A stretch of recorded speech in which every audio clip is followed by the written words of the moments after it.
Olá pessoal, tudo bem? Sejam bem-vindos a mais uma aula de Python. Continuando aqui com os princípios da programação funcional, vamos falar hoje aqui sobre closure. Closure é aquela ideia, então, de uma função perceber o seu entorno, né? Basicamente, isso acontece quando nós temos uma função dentro de uma outra função. Aquela função mais interna, ela percebe não só o seu contexto, o seu interior, mas também o seu entorno, ou seja, basicamente os dados, as informações, as próprias funções, atributos, etc. da classe, da função mais externa, né? Então vamos ver aqui. Então é a capacidade então de perceber o entorno, né? Tem a consciência do local onde ela está escrito, além basicamente do escopo interno, ela percebe o que está ao seu redor, ou seja, basicamente o que está fora dela. Então consiste em retornar uma função que use internamente variáveis ou nomes da função que a define, ou seja, que está superior a ela. Vamos pegar aqui esse exemplo, né? Essa ideia aqui de multiplicar, e eu tenho dentro de multiplicar aqui basicamente uma função calcular. Vejam que eu passo como parâmetro o x, e lá dentro, internamente, né, além do valor y, que é um valor local para essa função calcular, ela consegue também perceber o valor x, que é um parâmetro externo, né? E basicamente a função multiplicar ela vai retornar calcular. E aqui, além de closure, né, de perceber o entorno, a gente vai ter também mais um conceito, né, implícito aqui, que é o lazy evaluation, né, que é basicamente aquela avaliação tardia, né, ele deixa para o último momento, né, a execução, ou seja, ele precisa conter todos os valores, né, necessários para então fazer a execução. Vamos colocar basicamente essa função aqui para fazer a compilação, né? Vamos lá editar o script e vamos basicamente testá-la, né, com essas informações aqui. Então vamos abrir aqui o PyCharm, vamos fechar essa aula, vamos abrir uma nova.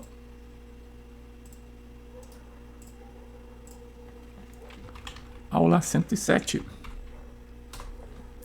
Então aqui, basicamente, vamos definir então def multiplicar, e eu estou recebendo como parâmetro x. E internamente eu vou definir uma outra função, que é calcular, e aqui internamente eu estou recebendo então um parâmetro, que então só depois de receber este, eu vou então fazer um return x vezes y.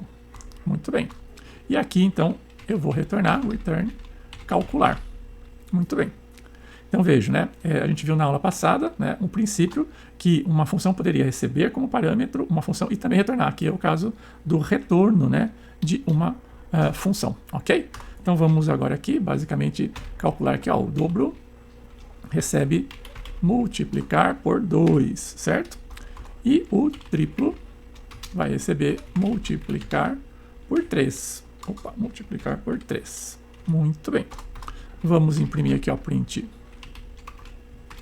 dobro, e depois a gente imprime aqui, print triplo. E vamos ver o que acontece. Vamos salvar e vamos executar. Deixa eu limpar aqui.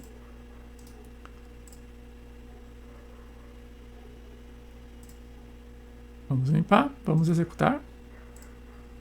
E tá aqui, o que aconteceu aqui, basicamente. Então, quando eu executei, ele criou, então, um objeto. Então, tá aqui, function, o primeiro, né? O primeiro print aqui, o dobro aqui, Primeiro print aqui, multiplicar, ele é local e está dentro de calcular, tá vendo? Então ele é do tipo, né, função calcular, que é dentro do local, dentro de uma função chamada multiplicar, ok? E ela está alocada nessa posição de memória aqui, ok?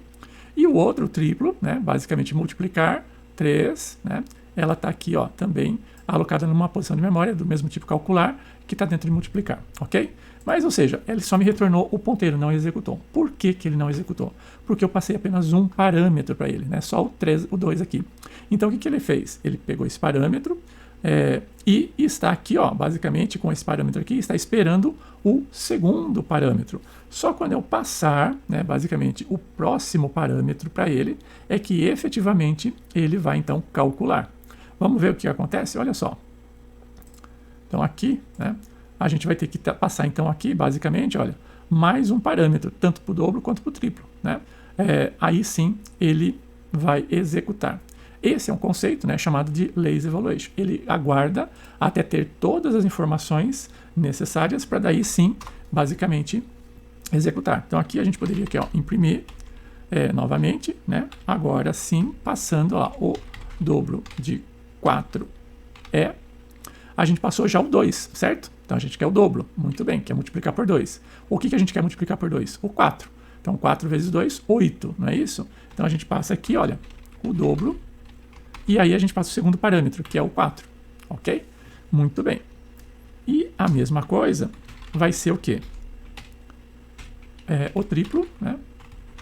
Vamos pegar qualquer número aqui, o triplo de 5, né? 3 vezes 5, 15, não é isso? Então aí a gente vai passar então para aquela variável, né, que contém a posição de memória da função, triplo, a gente passa então o parâmetro 5. Esse é o segundo parâmetro.